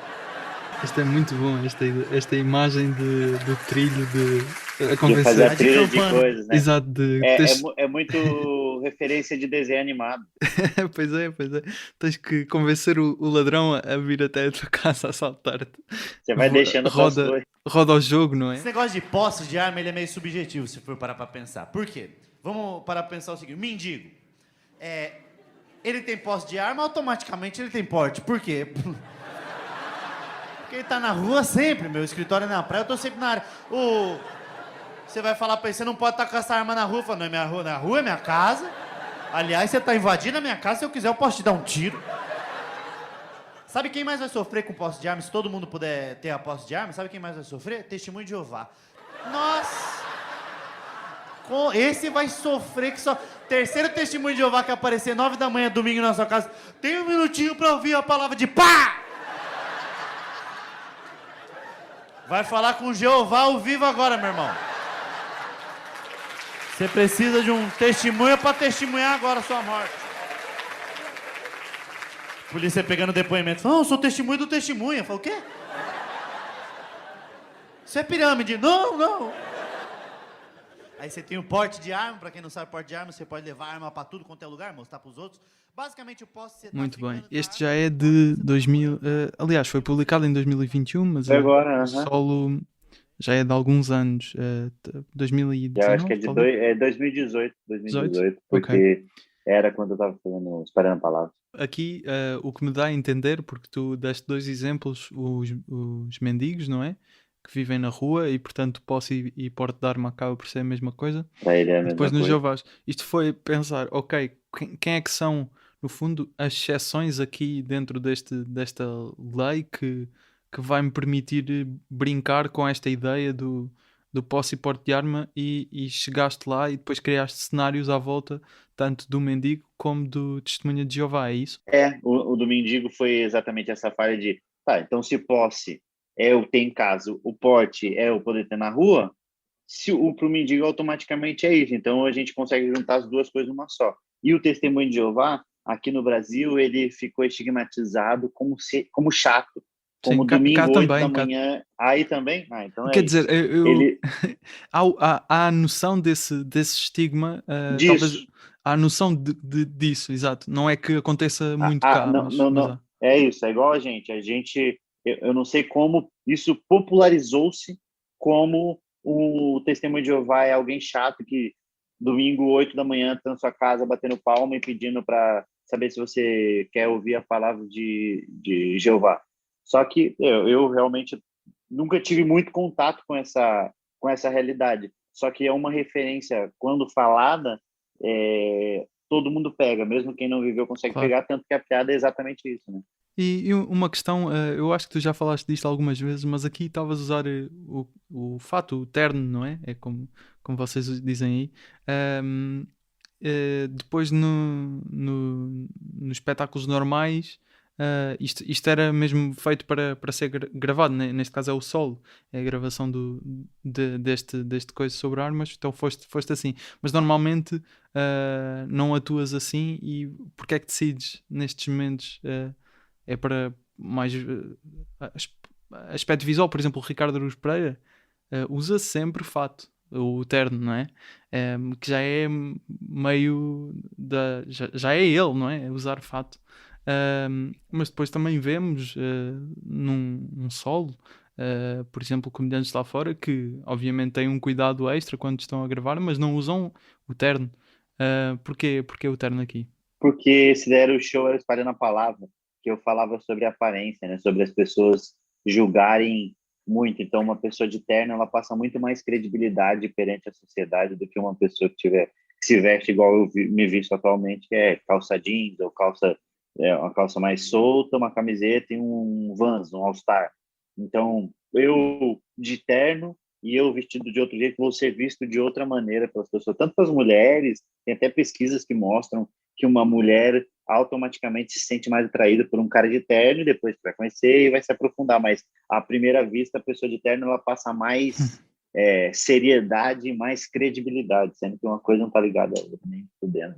Tenho uma questão sobre o tema em si, porque até falando do Bill Burr, ele tem, não, é o Bill Burr, acho eu, que também tem, mas o mais conhecido é Todos os shows dele ele fala de arma, né? Mas eu acho que o mais conhecido é talvez o do Jim Jeffries, que fala Sim, disto. Swidambi. Exato, e já sendo foi talvez o beat, o stand-up dele que explodiu mais e que ficou mais conhecido do Jim Jeffries. Quando tocas assim num tema que sabes que já houve assim alguém dentro do stand-up que já abordou aquilo de uma forma tão boa e tão notável, tens que ter mais, no fundo, cuidado a perceber qual é que é a perspectiva certa para dares uma perspectiva nova e também tão boa como os outros, certo? Há mais cuidado, ou não? Sim, muito mais, muito mais. Quando eu vou falar, eu fui assistir o dele, reassistir, porque eu já tinha assistido, já sabia que ele já tinha feito. Eu perguntei para comediantes, ou para pessoas que conhecem comediante gringo, que já tivesse... Sabe alguém que já falou de porte de arma? Tem esse daqui que está legendado, eu consigo ver, para não ter piadas iguais, primeiro para não ter piadas iguais e barrar nisso, e também para dar um novo ponto de vista a respeito de uma coisa que já foi falada. Por que eu vou falar sobre porte e posse de arma, sendo que o Jim Jeffries já falou de uma maneira tão engraçada e tão boa, então é meio... não tem porquê eu fazer isso, é meio besteira da minha parte. Só que quando eu consigo dar um ponto de vista um pouco mais nosso, da nossa realidade, eu estou dando uma nova perspectiva para aquele assunto que já foi abordado. Assim como o da vacina, eu já tinha também falado sobre vacina, eu já tinha visto outros comediantes falando também. Eu tentei ver tudo, tentei ir para outro caminho que chegasse nele. Eu queria só, porque este é um dos meus beats favoritos. Isto é mais curiosidade própria, se calhar o ouvinte nem quer muito saber, mas eu quero muito. É um dos meus beats favoritos do Alma de Pobre, que foi uma coisa que me surpreendeu, porque esta é muito visual, então isto para o podcast eu recomendo que as pessoas que estão a ouvir vão mesmo ver a Alma de Pobre à Netflix. Vou aqui partilhar contigo também. É mesmo no início do espetáculo. Esse dia eu recebi uma mensagem no Instagram falando: Afonso, tudo bem? Gosto muito do seu trabalho. Eu falei: muito obrigado. Ela falou: gosto mesmo. Eu falei: já tinha acreditado a primeira vez que você falou. Ela falou: gosto do seu trabalho, gosto de você, mas eu não vou mentir pra você. Eu não sou pobre. Eu falei: que estranho, é raro, né? Que pessoas que me seguem não é pobre. Isto, obviamente, parece uma situação criada por ti, não é? A parte de mandarem uma mensagem pelo Instagram a dizer, certo? Não estou enganado. E depois Isso. a parte aqui, eu, como público português, que se calhar não acompanha o teu trabalho de uma forma tão sempre atual como o brasileiro. Vou vendo algumas coisas de vez em quando, vou ver, Sim, sim. por exemplo, os solos, não é? Não tenho noção do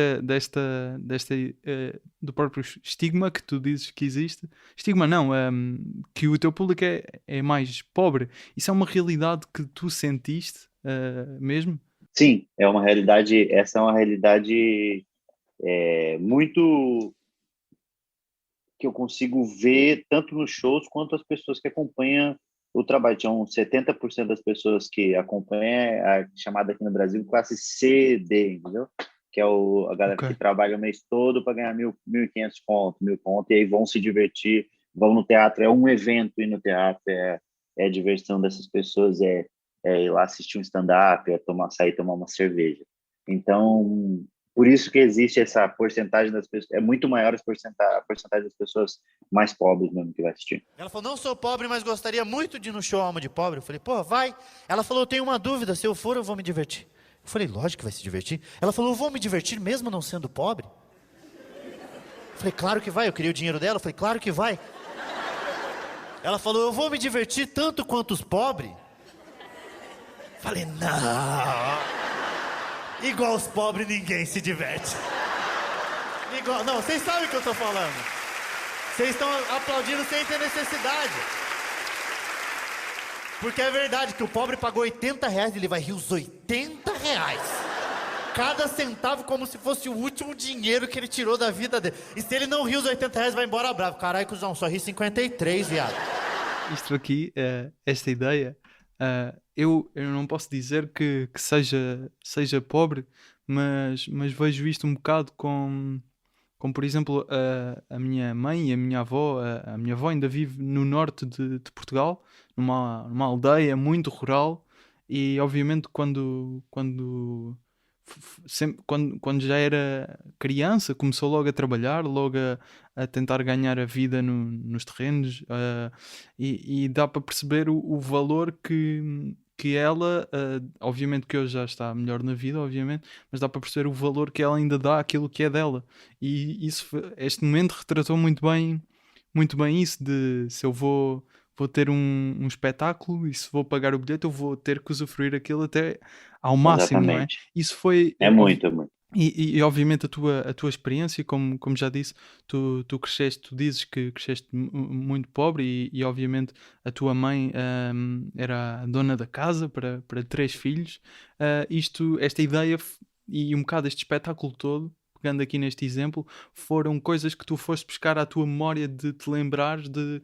Lembra quando eu era tão pequeno e valorizava aquela ida ao cinema ou outra coisa muito mais do que outra pessoa que se calhar ia 2 vezes ao cinema por mês, talvez. É um bocado isso? Muito, é muito disso.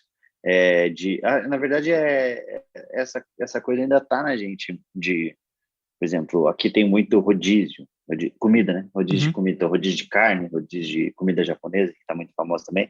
Então, quem vai, a pessoa que é o museu pobre lá, a galera que é trabalhadora e tal, que ainda tem esse sentimento. Então, eu estou pagando R$100 aí no rodízio, R$100, que para vocês aí dá 2 euros, mas para a gente é bastante dinheiro. Eles vai para comer, arregaçar, assim, né? Tipo, comer até para valorizar cada centavo que eu paguei nesses R$100. R$100 dá para fazer uma comprinha, entendeu? Então é meio esse sentimento para tudo que está se gastando dinheiro. Eu vou no espetáculo de comédia, eu estou pagando esse tanto, eu vou rir cada centavo para valorizar o dinheiro que eu paguei por ter vindo até aqui. Mas esta ideia especificamente foi daí de Foi pensar disso, foi no disso. rodízio? Foi pensar no rodízio, então? Foi pensado em qualquer tipo de entretenimento ou coisa que o dinheiro fosse gasto, porque sempre eu tenho dinheiro para pagar isso, para pagar a conta de luz, a conta de água, tudo contadinho. Então, qualquer dinheiro que sai fora disso, eu tenho que valorizar o máximo possível, porque poderia estar pagando uma conta, entendeu? É meio esse sentimento sempre que acontece. E sem a gente perceber, às vezes, quando vê, eu já estou já fui levado por esse sentimento. E depois aqui há uma coisa interessante que é o corte no ritmo, que tu estás a contar um diálogo que estás a ter com alguém que te mandou uma mensagem, e depois o corte é quando fazes a expressão, também é muito boa, que dizes, não, ninguém se diverte igual aos pobres. Isso foi algo que ah, é um acrescento que tu percebes que tens que dar quando estás a testar pela primeira vez este texto, percebes que tens que fazer isto para resultar, ou é mesmo algo que logo quando estás a escrever te apercebes que tem que haver aqui este corte? Eu acho que não, acho que não foi. Ele foi sendo melhorado essa resposta, porque a piada já está no não, Uhum, ninguém se exatamente. diverte tanto quanto o pobre. A piada está aí. Só que Exato. a expressão é meio de um deboche de você pode pagar, mas você nunca vai conseguir entender o dinheiro que você gastou comparado com o dinheiro que eu gastei. É a mesma quantidade, mas para mim é outro valor, entendeu? Uhum. É meio isso. Então é tudo isso nessa expressão. E há uma espécie de quase felicidade por ninguém viver aquilo como os pobres, ninguém aproveita aquilo tanto, não é? E o riso É isso. mostra também essa É o felicidade. deboche, né? É o deboche Exatamente. de a gente está pagando a mesma coisa, mas eu estou me divertindo mais que você. Exato, exato. Tu aqui usas. Isto foi uma questão que quando analisei com o André de Freitas, aquele tal comediante que esteve aí, atua na Comedy Store, quando ele esteve cá, ele também tinha um beat em que falava de números, neste caso eram números de renda, e ele explicou que os números é uma coisa importante, há números mais engraçados do que outros, na perspectiva dele. Isso, os números que dás aqui é o 80 e o 53. Há alguma razão específica? A 80 é o valor do ingresso, né? 80 é 40, Certo. então eu pegava uma média. Tem lugar que é 30, que é 60-30, e tem lugar que é 100-50. Então eu pegava uma média. Então aqui nesse lugar deve ser tipo 80-40. Ok. Então eu vou pensar numa pessoa que pagou inteira. E aí eu vou ver desses 80, quanto que seria tipo injusto. Eu só ri 53, quer dizer, o cara me roubou R$ 27, eu paguei para ele tá me levando R$ 27. Então só fiz um número que fosse não ri tão pouco, mas não ri tudo. Então é um Ok, meio ok. termo. Não... Então foi só uma questão quase matemática, não é? É quase matemática, exatamente. Não, Ok. paguei R$ 80 se ri 53. Aí é foda, né? Quando eu faço isso, a imagem é meramente ilustrativa, né? Que meus fãs vão assim, caralho, só ri 50. Não, paguei. Você acredita? Paguei 80. Caralho, só ri 53, viado. Sabe que eu fiz essa piada em Manaus? Fiz os caras falando, caralho, só ri 53. Não, eles gostaram. Eles falaram, Não, meus fãs são mais Basicamente, só para descrever, tu estavas a simular que estavas num carro, enquanto fã do Afonso Padilha, e quando dizes é meramente ilustrativa, esticas o braço para cima como se estivesses num autocarro ou no no metro, ônibus. no Isso. ônibus, ônibus exatamente, como dizem. Um, e este pormenor acaba por ser não é, o que se costuma dizer que é humor físico, mas acho que resulta muito bem em termos de dar a entender sem ser por palavras, não é só com um gesto, porque quase ninguém, quando tu começas a dirigir, ninguém repara, está tudo a assumir. Claro, pronto, é um fã que tá no carro, mas quando mudas é que as pessoas percebem realmente porque é que fizeste aquilo de estares a dirigir Do dirigir. Exatamente. para Para teres achar a. quebra. Exatamente. Isto foi, lá está, acaba por ser um bocado a pergunta de há bocado, que é, isto foi algo criado em cima do palco ou foi também pensado? Isso foi em cima do palco. Eu tinha a piada, aí ela foi crescendo a ponto de chegar nisso. Que eu tinha essa coisa de sempre dar quebra, né? De você estar criando uma expectativa, e mesmo onde tem a piada, você sempre vai achar quebra em cima da quebra. E aí, quando essa piada funcionou, quanto mais uma piada que foi escrita e está sendo testada, ela funciona, mais eu consigo aumentar ela e criar Uhum. que a gente chama do flow, né? O flow, Que é, exatamente. você vai no flow e você vai surfando e vou conseguindo extrair o máximo que aquela pequena informação me deu. E aí essa piada com certeza saiu no palco, e aí saiu uma vez e eu falei, cara, isso é uma baita piada. Ou tô gravando áudio, ou tô em vídeo, e eu falo, pô, isso daqui dá para repetir, e com certeza é uma piada pontual e boa. E esta parte de Manaus é, pelo que eu depois também tive também a tentar perceber, Manaus é uma região mais isolada, não é? Tem que ser de barco, será De isso? índios. É É, a região de é, Índios. Pois eu a lembro de ver gente agora zoa por causa ter disso. visto uma reportagem de agora com a situação da vacina, de levarem para lá, têm que ir num barco, não é? A levar a vacina. Exatamente, tem até um ditado que fala, em Manaus, se você não tem barco, você não é nada. É meio que o que o carro representa, tipo de status, em Manaus tem meio que o barco, lógico de uma maneira exagerada, né, esse Ok. ditado, mas lá tem muitas redes fluviais que eles falam para chegar nos lugares. E esta, em Manaus também chegas a ir com os teus solos ou é uma zona em que Sim, não? essa piada eu criei no palco em Manaus. Ah, pois é isso. Então, quando eu fui fazer, eu fiz a do carro, eu fiz a do ônibus, e aí eu falei aqui em Manaus, na verdade aqui em Manaus, e aí eu fiz essa piada lá. Do E barco. lá funcionou muito mais, porque as pessoas deram risada por identificar, por ser um comediante sacaneando no lugar deles, então lá Exato. funcionou muito. Aí quando eu voltei a fazer no Sudeste, no Sul, e eu fiz, aí eu falei, vou fazer para ver se funciona, porque se lá funcionou, vamos ver se aqui funciona, porque pode ser que lá só funcionou porque era regional. Então eu fiz e funcionou em outros lugares. Eu falei, então é uma piada que ela funciona em qualquer lugar, porque as pessoas têm a referência primeiro de Manaus ser isso, e mesmo se você não tiver, você consegue fazer ligação direta sobre o barco. Claro. Tu tinhas dito, penso que num podcast que estive a ouvir, que também estavas a escrever um. Foi no podcast, já me lembro. Foi no podcast do Daniel Sartório. Eu estava vindo para cá e queria desde já agradecer-lhe que ele também foi quem intermediou aqui este contacto. O Daniel é Daniel é também, demais. é também comediante no Brasil. Também, se não o conhecem, podem procurar. O canal dele tem também stand-up, tem um mockumentary também e tem o podcast em que fala com vários humoristas brasileiros. Aproveitem. Um, no podcast dele, estavas a dizer que estavas a escrever uma série mockumentary também durante isto já em 2020 estavas. E como é que está essa situação da série? Cara, ela tá. Eu já tinha uma premissa, eu comecei a desenvolver, aí eu parei para escrever o mockumentary para divulgar o Alma de Pobre, né? Uhum. Que aí eu escrevi isso daí e eu deixei ela meio estacionada ali, porque são projetos maiores, né? São projetos que necessitam de uma verba maior, então eu deixo ele estacionado no sentido de eu vou mexendo com um pouco mais de calma do que coisas que podem ser viabilizadas meio pensando no presente, entendeu? Então isso está mais para futuro do que para presente. Então eu vou dando vez para coisas que nem eu estou escrevendo show solo e o livro. O livro é uma coisa que eu consigo viabilizar. Então eu termino ele, sei lá, em março eu devo estar terminando. Eu estou escrevendo, sei lá, 2, 3 capítulos por dia. Então em março eu devo estar terminando. Esse semestre eu ainda quero estar lançando. Então é uma coisa que eu já estou focando porque eu sei que eu consigo viabilizar.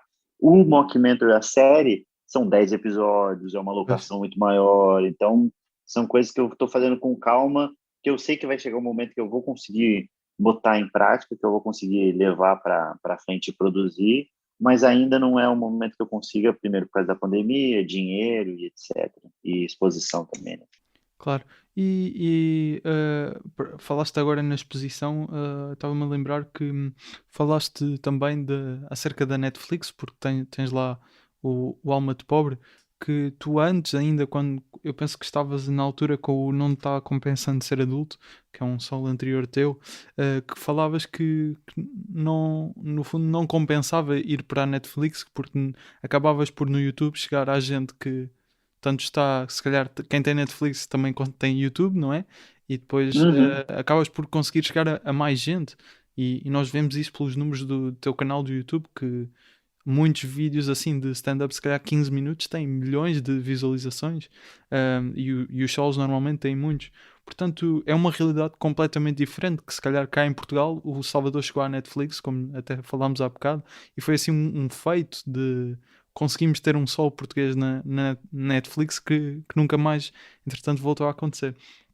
E isso aí é uma questão que no Brasil, obviamente, pelo que percebi, já começa a ser, tem começado a ser cada vez mais regular aparecer em solos e partes do vosso stand-up, mas o teu foco no futuro é continuar a trabalhar com uma plataforma como a Netflix, ou ainda pensas muito no teu canal do YouTube? Eu ainda acho que eu ainda penso no canal do YouTube porque ainda a minha maior vitrine e é onde eu consigo mostrar meu conteúdo lá para as pessoas irem assistir um teatro. Mas a Netflix foi muito legal, assim, foi muito maneiro ter entrado no especial lá. Chegou numa bolha diferente do que da minha, das pessoas que já acompanham o meu trabalho. Tem uma coisa da credibilidade, né? Porque a Netflix, né? O pessoal tá com especial na Netflix, né? E aí a Netflix, ela tem essa exposição e ela dá essa credibilidade, que é, caramba, você tá na Netflix, é meio importante, assim. É tipo a pessoa de terno. Então, a Netflix me deu esse terno, assim, que as pessoas me veem. E para eles eu acho que foi bom também, assim, os números, porque o stand-up do Thiago veio e deu uma cacetada, porque o Thiago é muito conhecido aqui, é muito famoso, o Thiago aqui no Brasil. E aí ele veio muito forte, o Maurício já tinha ido muito bem, Maurício Meirelles. Aí entrou o meu também, meio que pontuou junto com os meninos, o que ajudou bastante e o que fez a gente criar uma parceria ali dentro.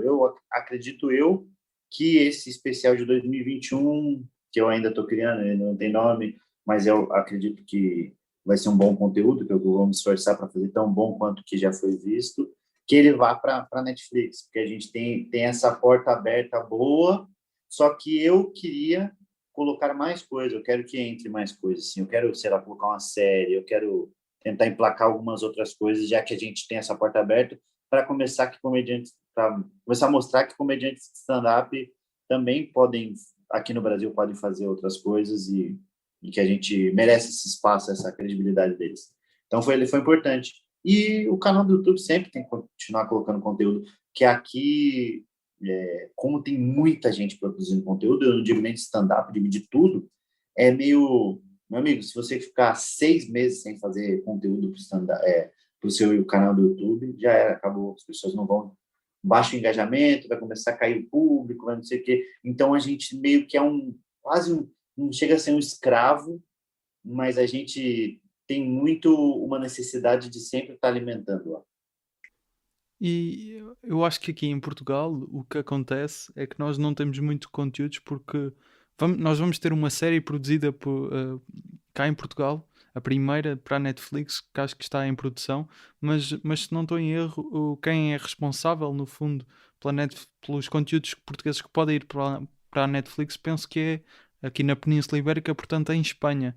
Vocês aí têm mesmo responsáveis da Netflix no Brasil, certo? Aqui temos.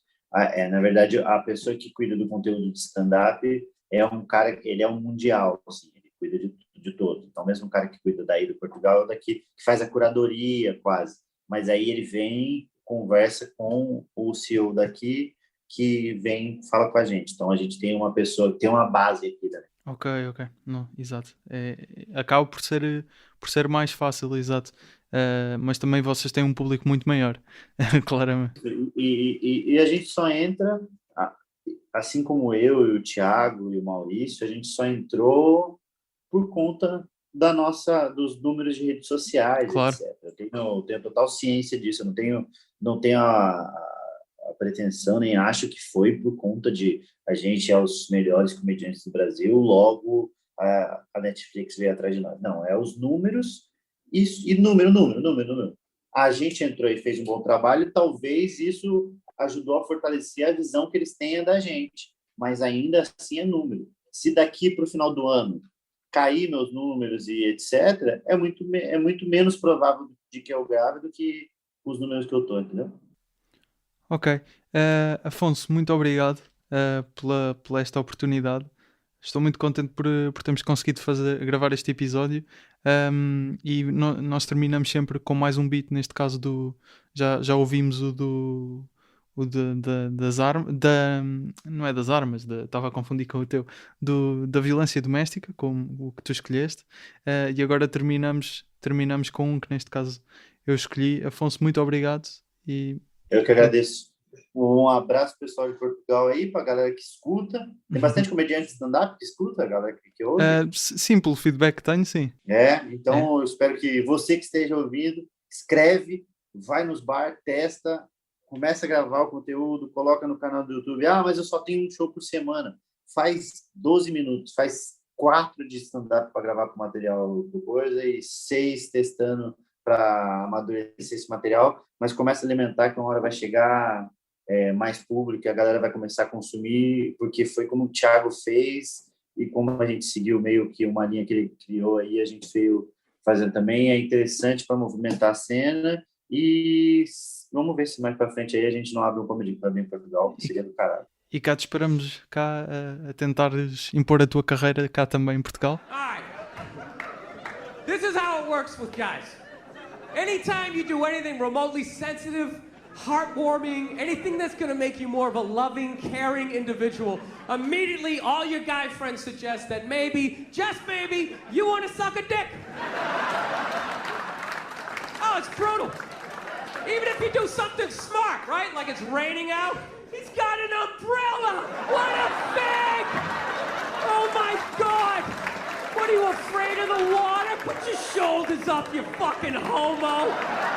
Jesus Christ! Would you pull that thing out of your ass? Oh, it's brutal! It doesn't even have to make sense! You carved a pumpkin? What do you do next? Carve some guy's ass with your cock? What a fag! What, are you gonna blow a scarecrow? Dude, get away from me with your gay little pumpkin! Oh, it's brutal. Dude, what are you, a fag? Is the reason why guys drop at 55 out of fucking nowhere. It's literally from 5 decades of just suppressing the urge to like hug a puppy, admit a baby's cute, say you want a cookie. You just gotta keep pushing it down like, fuck that, I'm not sucking dick! I'm not sucking dick! Right? Yeah. Duas notas finais antes dos créditos. Durante a entrevista digo que não existe ninguém em Portugal a colocar vídeos de stand-up no YouTube de forma regular. A verdade é que o canal do Fernando Rocha coloca vídeos do Pisa em Pé com stand-up de vários comediantes de forma regular. Se não o conhecem, aproveitem e passem por lá. Desde já as minhas desculpas pelo lapso. A certo momento refiro também que não existem comedy clubs em Portugal. A verdade é que alguns dias após a gravação foi anunciada a criação do Lisboa Comedy Club, que vai entrar em funcionamento brevemente. As informações ainda são poucas, mas brevemente falaremos sobre isso. Espero que tenhas gostado. Podes acompanhar o trabalho do Afonso Padilha nas redes sociais. Acompanha também o meu no Instagram em @humoraprimeiravista.podcast ou em Gustavo Rito Carvalho e pelo Twitter com Gustavo Rito Carvo. O Humor à Primeira Vista é um podcast da ESCS FM, a rádio da Escola Superior de Comunicação Social e do Jornal Expresso. A produção, edição e pós-produção de áudio é feita por mim, Gustavo Carvalho. Jingles e genéricos são do Ruben de Freitas e do Luís Batista. Quem dá a voz é o Tiago Filipe e o Rui Mirama. As fotografias deste episódio foram gentilmente cedidas pelo Afonso. A ilustração deste episódio é do Nuno Amaral.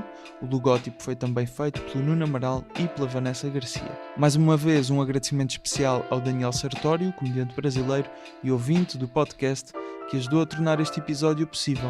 Protesto a ti e aos outros durante este confinamento. Obrigado por ouvires. Eu continuarei a estar por aqui, quinzenalmente, às quintas. Até um dia.